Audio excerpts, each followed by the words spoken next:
welcome back to CJ Sports. Clay here, and we've got a special guest today. As we mentioned last week, Jake is unable to join us, so today we've got Andrew here. Andrew, if you want to introduce yourself. What would you like to know about me? Well, maybe just a little bit of your background, something that might give you some validity within the sports community. In the sports community. Well, I am a former football player in the very highly competitive Class 5A high school Oklahoma football. Yeah. And intramural sports in college. Ooh. So, Yes. that counts for Something? No. Question mark? No, I was an offensive and defensive lineman for Shawnee High School. Shawnee, Oklahoma. They were on one of the Purge movies, as a convenience store got robbed. Well, it's not far outside the norm for... No offense to Shawnee, but... I mean, I lived there for 4 years. I lived there longer. But, no, it was a good time. Learned a lot about the sport. Love it. Love the game of football, but... Yeah. It came time for me to not play anymore because, it hurts. Yeah. That's a whole other episode where we can break down, that what was it, Will Smith's CTE movie? Yes. Yeah. Concussion. That's a whole other. Had a couple of those. Just a few? I mean, it's basically my personality at this point. It's just Concussion. Concussion recovery. My last one was playing old man softball. So if that tells you anything about my sports history, I was a runner. Not a lot of concussions in that sport. Well, no. Occasionally you get that cross-country guy who shoves somebody into a cactus and then 3 years later shares a room with them at OBU. I was the one who shoved my roommate into a cactus. That sounds like something you do. But yeah, so that's us. We're here hosting today. As always, we're continuing our series By the Numbers, where we go over some of our favorites to wear certain jersey numbers. This week is number 6. And again, for all those listening out there, we avoid any jersey numbers that are like a greatest of all time. So we're not going to talk about LeBron James playing for the Heat. Is he the GOAT, though?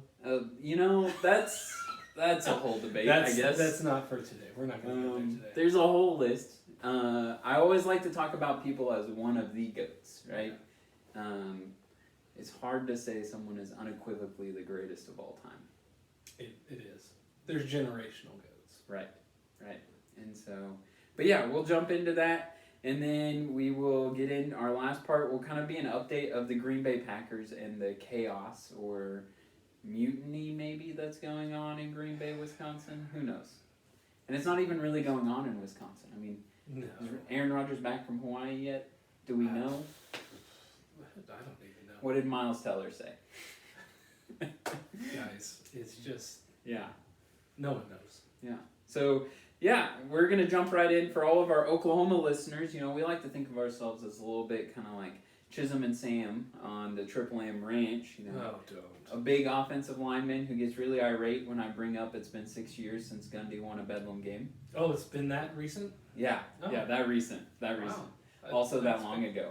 I expected it to be further back in time. Well, you got that lucky. was the accidental win whenever the replay. Bob Stoops punted it again to... Punted it twice. Moral of the story, don't punt twice. Literally one of the fastest human beings on the face of the earth.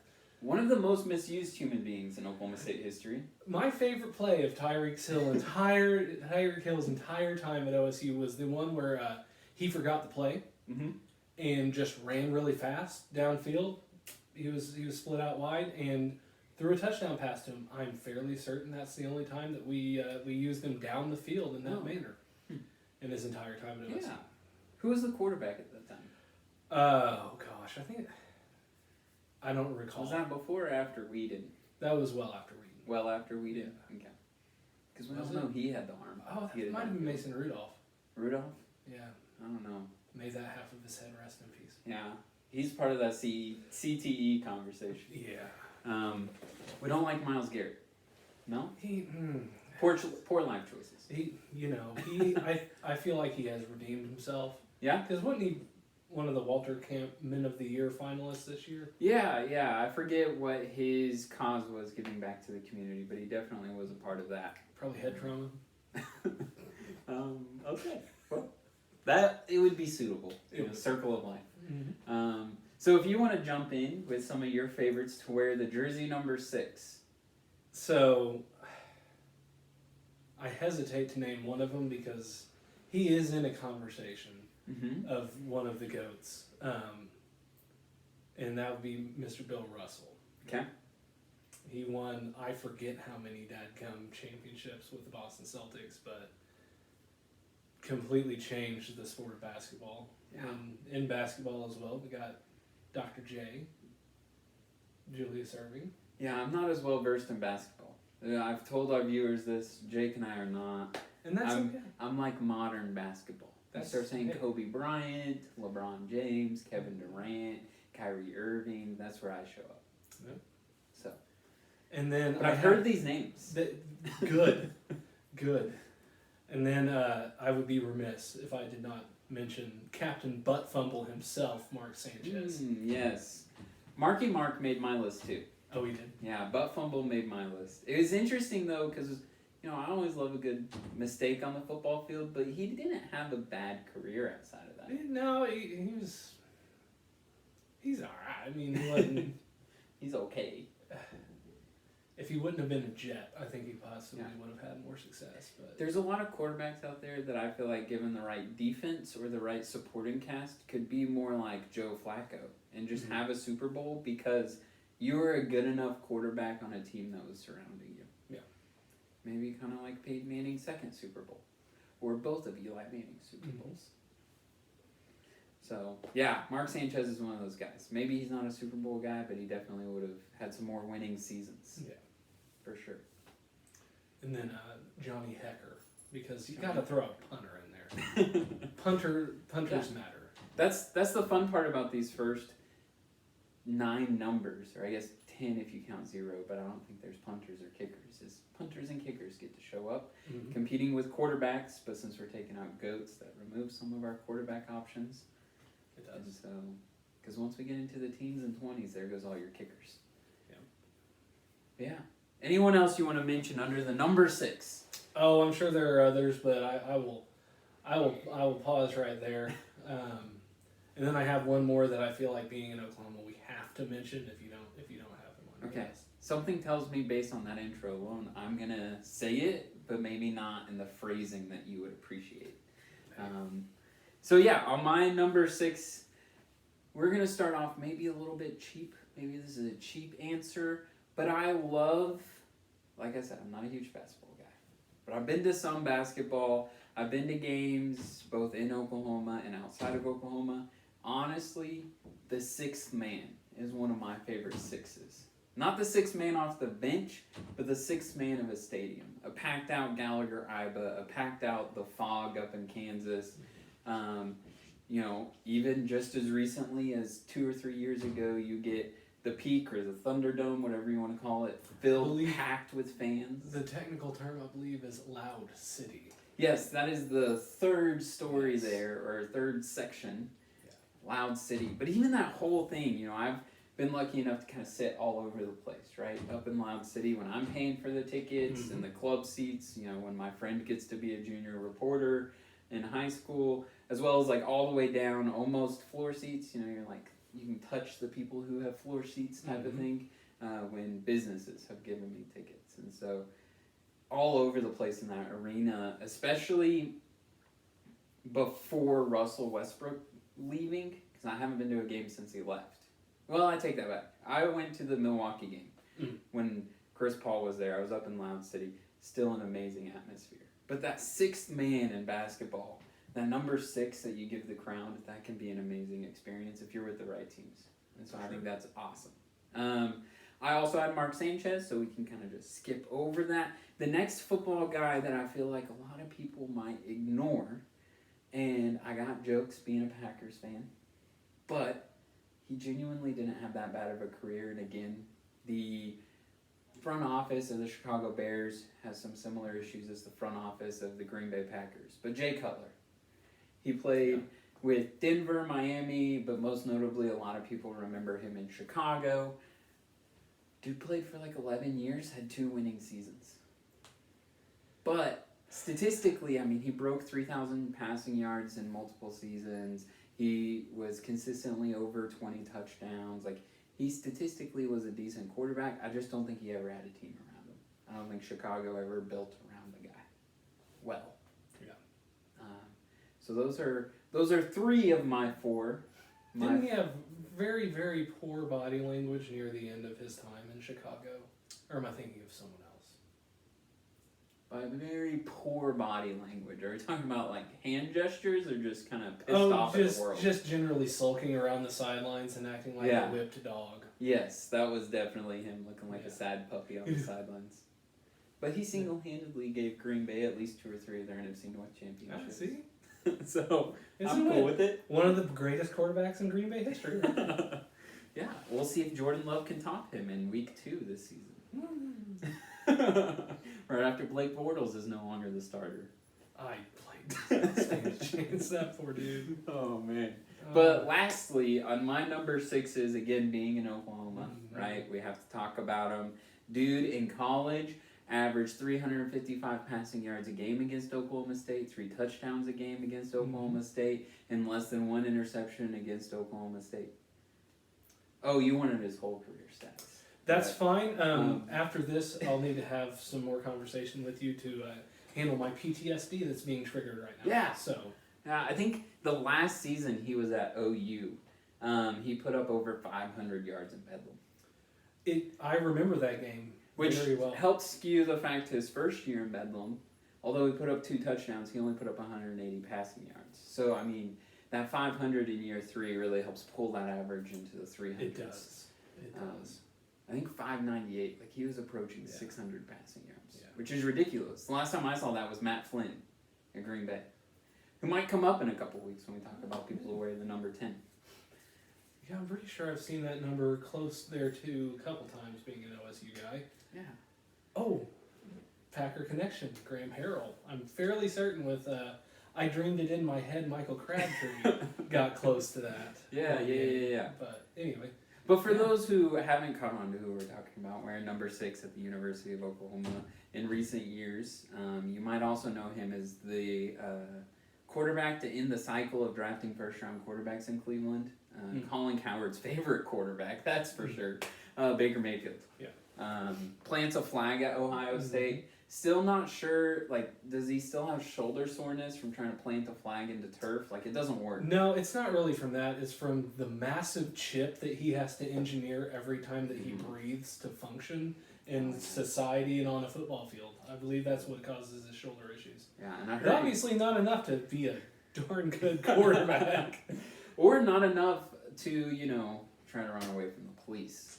He does not have get away from the cop speed, unlike Clint Shelf, former OSU quarterback. He did, according to Gus Johnson, have get away Shelf or Chelf? I call it Shelf because I am uncivilized. Okay. I believe those who shop at the Target call him Shelf.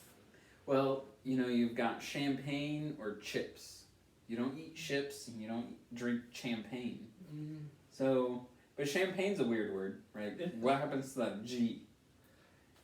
Real G's do move in silence like lasagna, as the great Lil Wayne says. Yes. So any other number 6s, or did I hit that number 6 for you? I think that we've covered number 6 fairly. I mean, there's always those who will go unmentioned. Yeah. I mean, Avery Johnson, one of the best voices in basketball. I remember him being number 6. There are thousands of them. But I think my problem as I scrolled through was it was a lot of baseball and basketball players I was unfamiliar with. Because 6 isn't a super popular football number, and when it is, it seems to be the, Mark Sanchez's of the world. It's also not a hugely popular hockey number. These single digits typically don't show up in hockey. A lot of guys wear 30s, 80s, 70s, 50s. A couple baseball guys that just came to my brain. Stan Musial from the St. Louis Cardinals back in the day. And then he played for the Phillies. Big old dude, just smacked home runs around. I've forgotten his name. Well, what I'm embarrassed of that just dawned on me is just last year this man played for the Milwaukee Brewers.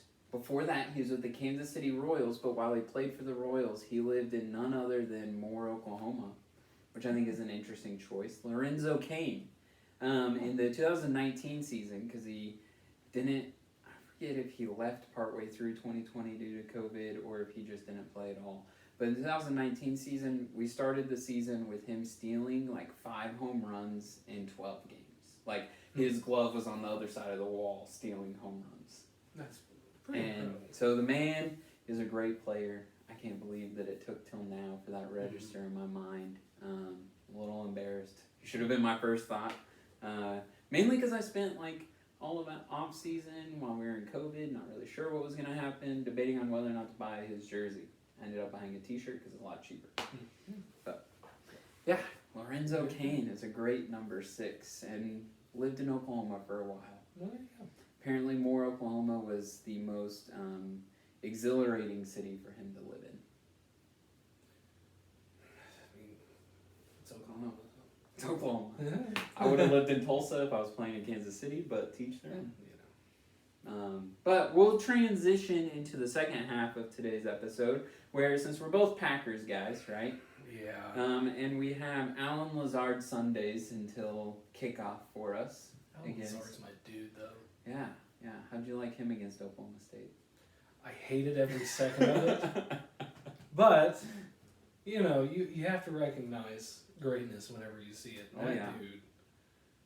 That dude ripped up my Cowboys a couple times. He was so good at Iowa State. How many Packers wide receivers have done that? Jordy Nelson did it at Kansas State. Jordy Nelson did it at Kansas State. Of course, Allen did it. I'm having a hard time thinking any other Big 12 guys that went to Green Bay. At the wide receiver position, because there's like Crabtree you mentioned, but he went to San Francisco, right? Mm-hmm. Maybe played a little. Did he go to Baltimore there before he finished his? I think so. I think he was in Baltimore for a year or so. Yeah. I don't remember exactly. But yeah, there's been some good wide receivers come out of the NFL or the Big 12. Mm-hmm. I feel like the question always is it the wide receivers or the defense? Yes.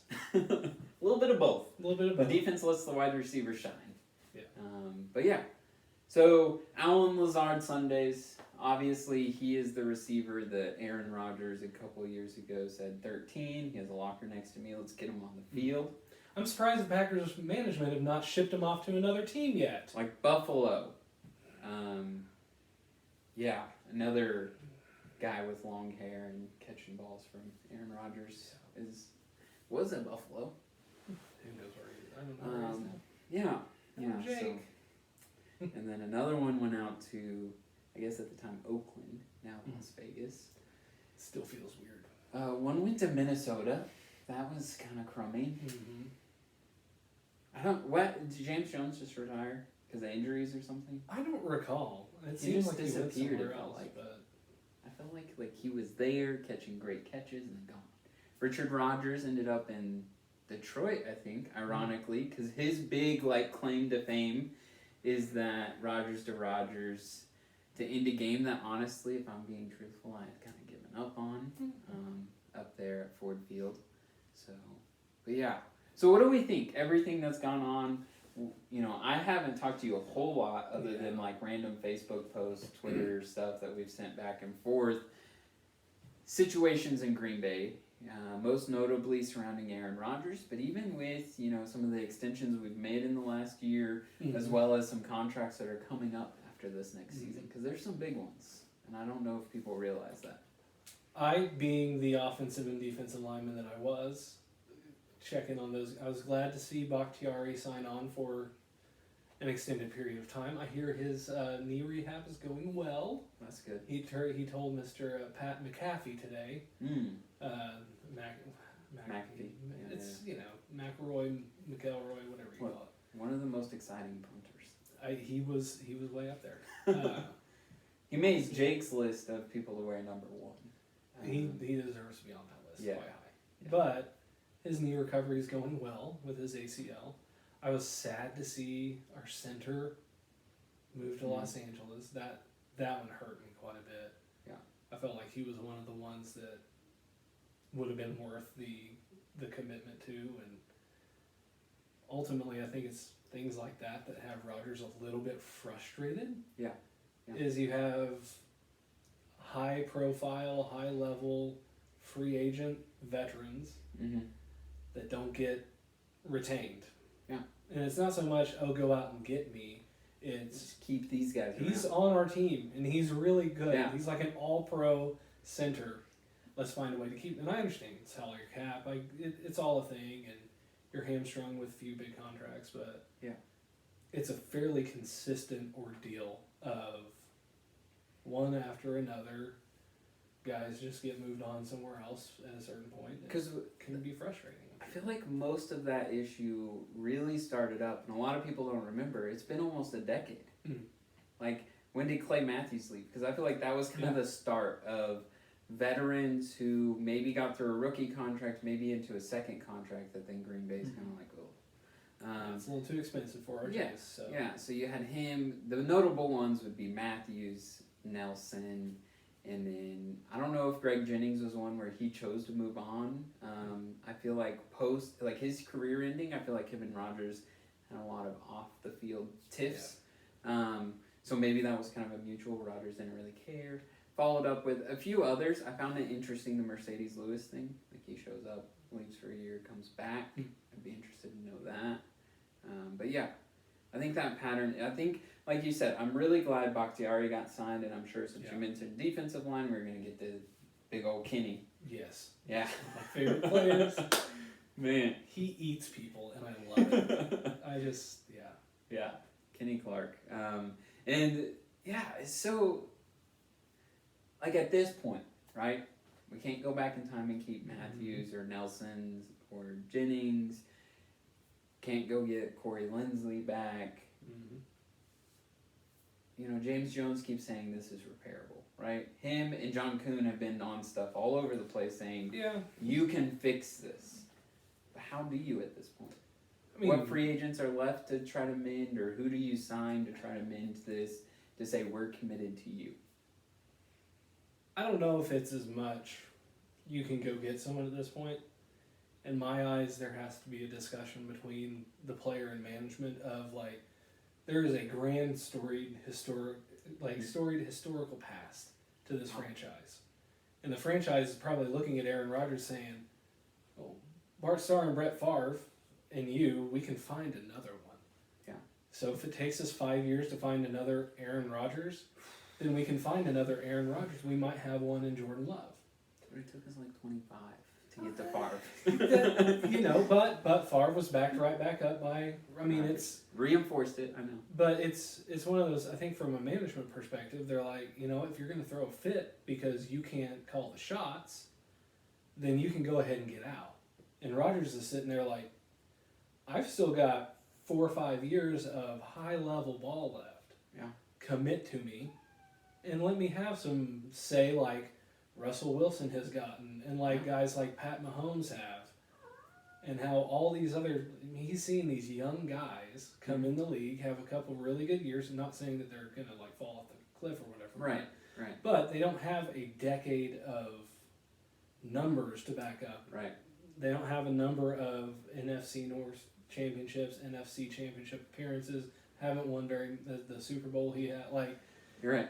And they're basically telling him, you know what, this is our organization, and if you don't like it here, then basically you can retire for a year and come back, because that's your option. I mean, his deal is guaranteed this year. It's not guaranteed past this year, right? Right.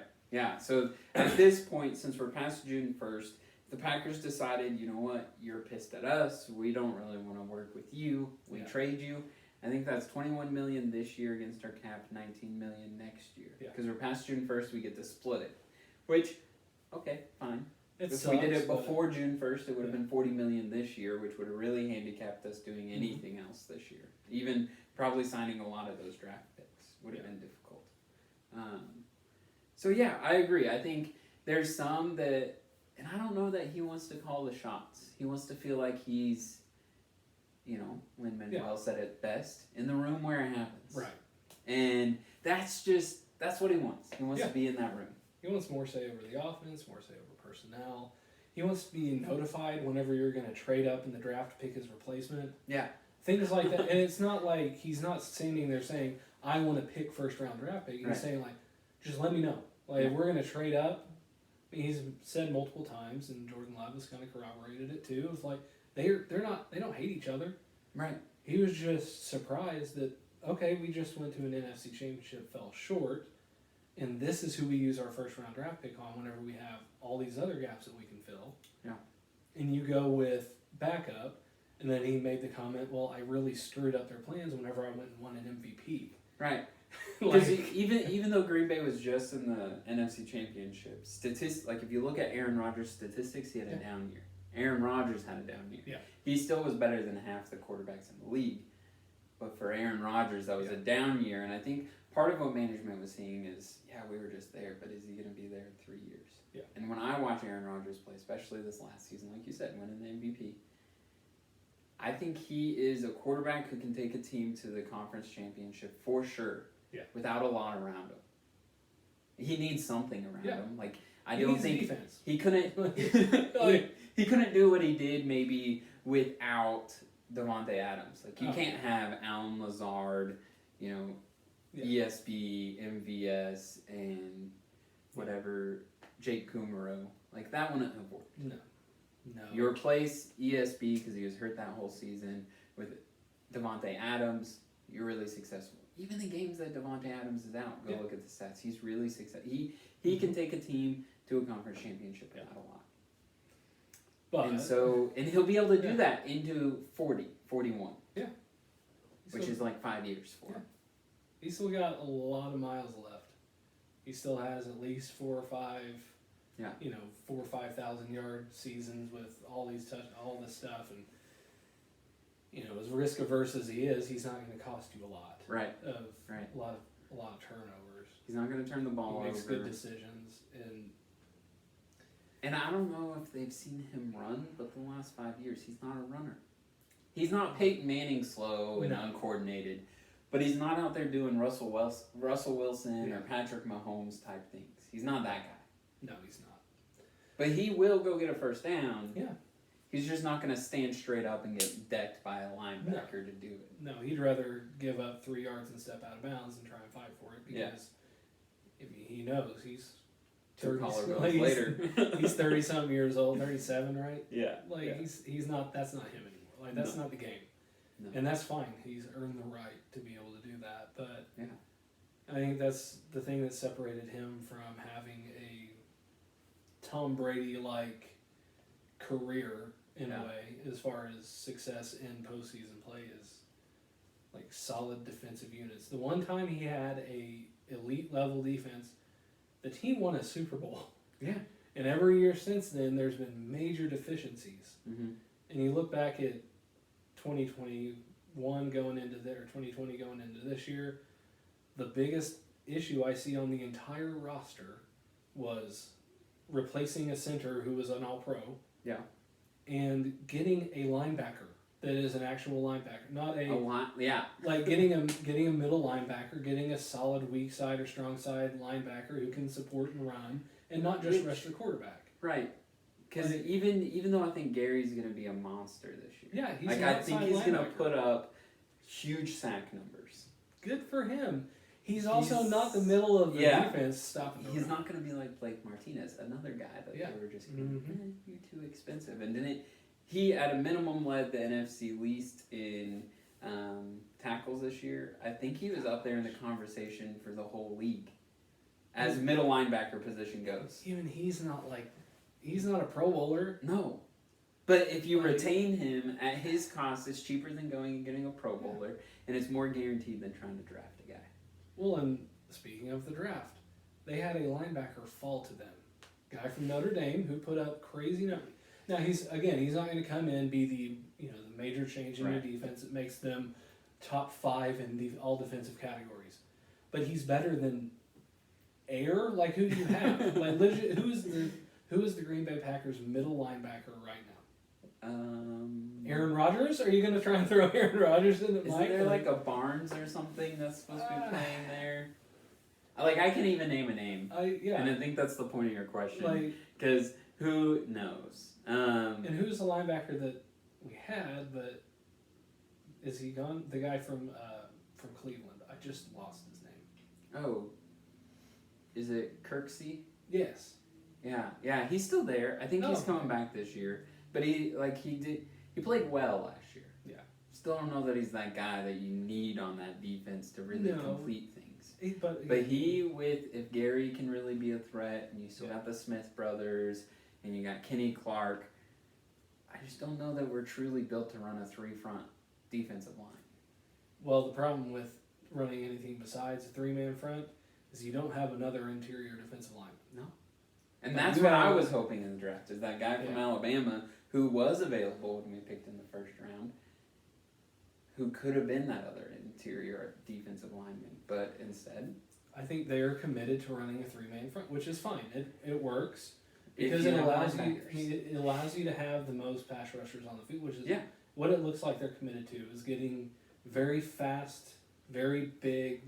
My biggest problem with that is, as we saw in the NFC Championship, King is really good in zone coverage. Yeah. If you're rushing the quarterback with your linebackers, your edge, and your nose, that leaves your corners, safeties, and maybe one linebacker and man. That's not what King plays really well.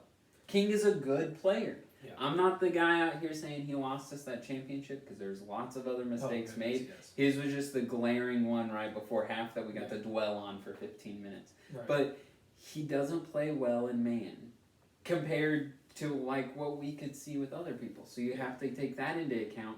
Why do you extend a guy like him to want to run a 3-man front and pass rush on every down? I don't know. But that's one of the contracts coming up next year, because they only extended him 1 year. Devontae Adams is into his last season of his contract. And I will say, if Aaron Rodgers is gone, he's gone. Yeah. Why stick around? For a player of Adams' caliber, right? Why stick around to break in a rookie quarterback, second-year quarterback? Why? Unless you're wasting prime years on. The only reason I could see him sticking around is if, because of COVID and we didn't get to see a lot of practice last year, that somehow Jordan Love truly looks like the next Patrick Mahomes or something, and Adams sits there and thinks we can win a Super Bowl with him. Yeah. If Adams stays and Rodgers leaves, that tells me Adams is bought in on Jordan Love is going to be a Hall of Fame quarterback. Now, that doesn't mean it's going to come to fruition, because how many times has somebody said that about a Cleveland Browns quarterback, a Chicago Bear quarterback, heck, a Denver Bronco quarterback? Mm-hmm. I mean, they had Elway and kind of piddle-footed around, and then had Manning, and then what are they doing now? Hey, I like Drew Lock, but I wanted him Brock Osweiler. That's not where I thought you were going. I like Drew Lock. I just think he was a guy who needed 2 or 3 years underneath a veteran quarterback, and he didn't get that. No. And I think it's unfortunate. Yeah. Now, do I think we might be 4 or 5 years away from Drew Lock possibly being able to be the next journeyman who we talk about, like Fitzmagic? Possibly. I don't know, though. Have you seen his face? He's got a very much of a baby face. I don't think if he can grow a beard, that's all you need, right? Or a Minshew mustache. Obviously, I can't talk because I haven't shaved in a week and a half. I shaved this morning. Okay. But yeah, I know Adams' contract is coming up.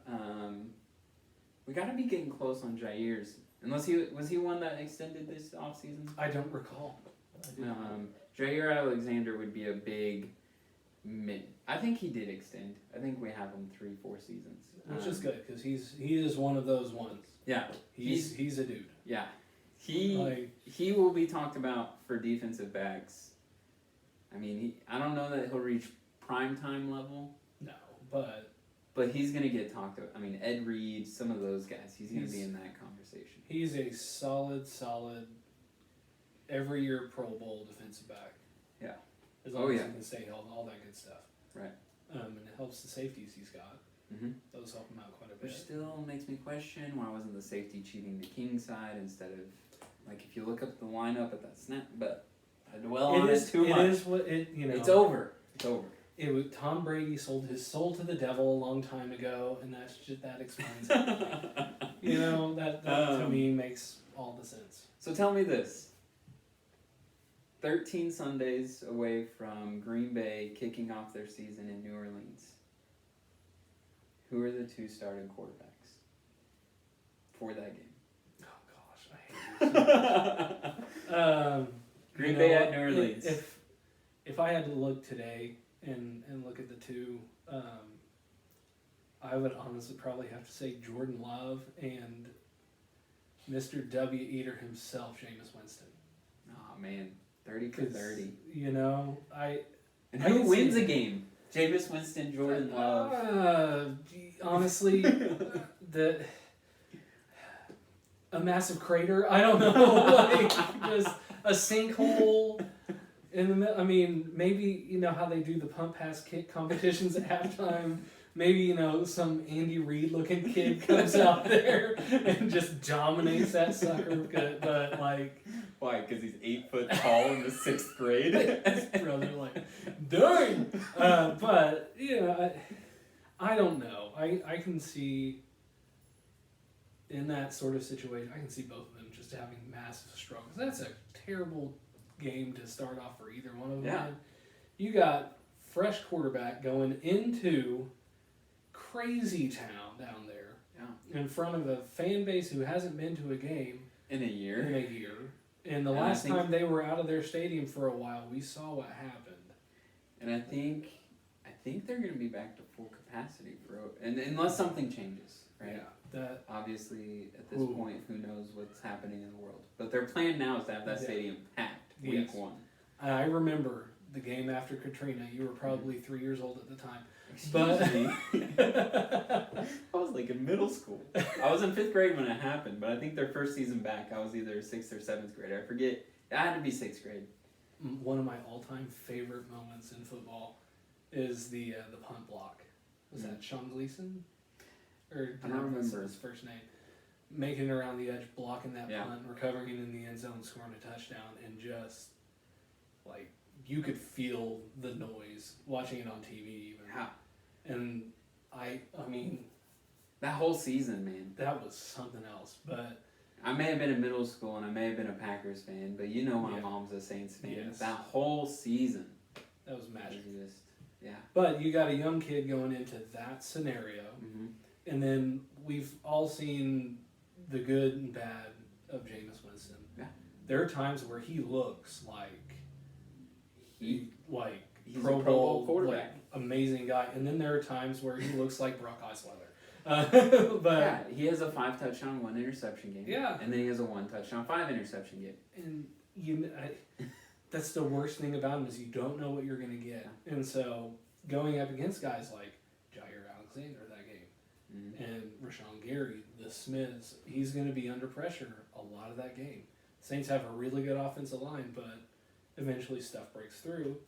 You get him thinking, and he throws into traffic. Next thing you know, like you never know. Eric Stokes might have an appearance and pick off a couple. Like you just don't know what you're going to get, and so I can see that very quickly turning into just a pick fest, and just no one knows what's happening. No one can hear a thing, and just chaos. Here's what I'll say: if Jameis Winston starts that game, I got the Packers getting 5 sacks that game. Mm-hmm. Kenny gets 1.5 that he shares with Zadarius getting 2.5. Right? So what is that? 4 of them. The 5th one's going to come from Jair coming on that edge. I would love to see it. Do the Packers win? I don't know. Who knows? Like you said, it's a coin flip. Now, if Rodgers is back with the team and something gets mended and he starts, I think Packers win that hands down because I don't know that either of the quarterbacks in New Orleans can keep up with Aaron Rodgers, Devontae Adams, and Alan Lazard. And then even if Amari Rodgers, even if he has like a mediocre game next to MVS, each of them gets like 1 big catch. I think that's enough for Green Bay to just put the hammer down on the Saints. But with that crowd, you can never count them out. I cannot believe that we forgot to mention in our contract discussion, Mr. Aaron Jones. He signed a big one. He came back. He committed. Like, that's a huge thing. Yeah. That's big for the Packers. I will say, not popular opinion here, I would have been okay with him walking re-signing Williams. We took that running back in round 3? I think that would have been good enough too. Williams, Dillon, Quadzilla. Mm-hmm. And then I forget, there was a running back taken in the first 3 or 4 rounds, and I think that would have been enough. I think Aaron Jones is great, but the trend we've seen is by the end of this contract, Aaron Jones is probably going to hold out and want a huge contract because his tires are going to be up. And it's the history of the Packers. He'll go win a Super Bowl somewhere. He'll ride off into the sunset and be around for whenever Tom Brady turns 50 at his new team, and he'll be the next Frank Gore. Yeah, always putting up like 1,200 yards and just like still here. At this point, I'm rooting for him to hang around long enough for him and his son to be in the same locker room. Frank Gore. Oh my God. He's almost there. His son's in college. Let's talk about CGE, man. That guy, his running style. Yeah. He's got some, I would imagine. Right. He's had. So one last thing before we close up today. I want you to pick your favorite Green Bay Packer of all time, excluding Reggie White. I hate you. Based off of name alone, Kabir Bajabia because of the name. I love it so much. Pretty sure that was like my 3rd word was his last name. Yeah, Bajabia, yeah. Man, that's a tough one. That's so hard because we've seen a lot throughout the years, but I remember the 2010 season. I think this is who I'm going to go with. It's Mr. Woodson on the back end of that defense, setting the tone for the entire team to go win a daggum Super Bowl. I think without Charles Woodson, after walking off the field, he still set the tone. Yes. I think that if he would not have been on that roster, the Packers would not have even gotten to the Super Bowl, much less won it. Yeah. And breaking his collarbone and still being the just heart and soul of the entire team, I think that pushed him over the edge. And so I'll say Charles Woodson. Yeah. So kind of like you, I've got one that I think is just like funny. BJ Raji is like just one of my most fun defensive linemen. So sad his career was cut short, but his pick 6 against the Bears. Yes. That was he was a part of that 2010 run, right? I mean, he just was a character, right? He was for that 2010 team, that energy. Woodson had that. Just built leadership and guidance, and but man, PJ Raji was heart and fun. Energy and fun, and never forget him dancing after sacks. All sorts of stuff. That's got to be one of my favorite players to watch play. That I feel like his career was just too short. It was. Outside of that, I grew up. It's easy to pick the quarterbacks and everything. But I genuinely really enjoyed watching James Jones play. I think he's hands down, I put him above Jordy Nelson as far as like favorite receivers to watch Aaron throw to. Like Jordy was great, people talk about it, but James Jones, man, he did some magical stuff. He did. You could always, and he seemed like he was one you could always count on. And whatever it was, if the ball was going his way. There was that one play a season that you were just pissed. Yeah. You're like, come on, dude. And I think if I remember right, it was either him or Jordy who had one in the Super Bowl and then turned right around and caught a touchdown. Like Rodgers went right back to him, said, I trust you, do it, and they made up for it. I distinctly remember Jordy's big one, right? But I think Jones also did one in that game. But didn't he always wear turtlenecks? Oh, always. And it could be 80 degrees at Lambeau Field. Dude was in a turtleneck. I'm surprised he doesn't wear one like a little dickie or whatever underneath his button up while he's sitting there talking for sports. Strikes me more of an ascot guy. Like a Fred from Scooby Doo. Yes. Yes. Yeah. With like that open shirt that's like just look at me. That also feels like something Cam Newton would do, which he's a whole other episode. Cam. Yeah. One of my favorite players to watch, but man. I still don't know who's starting at New England week 1. 2 totally different styles of play. Yes. But again, another day. So, thanks for being on tonight's episode. So since when I was gone, they renamed CJ Sports to JJ Sports, which just doesn't really have a ring to it. I do like AC Sports, though, because we're that cool, like AC Slater. I mean, I've never been put in that category before, so I appreciate that. Well, it was good having you on, and we will see all you listeners next week. Jake will be back with us. Andrew will not, but maybe someday he'll come back. Maybe so. Maybe so.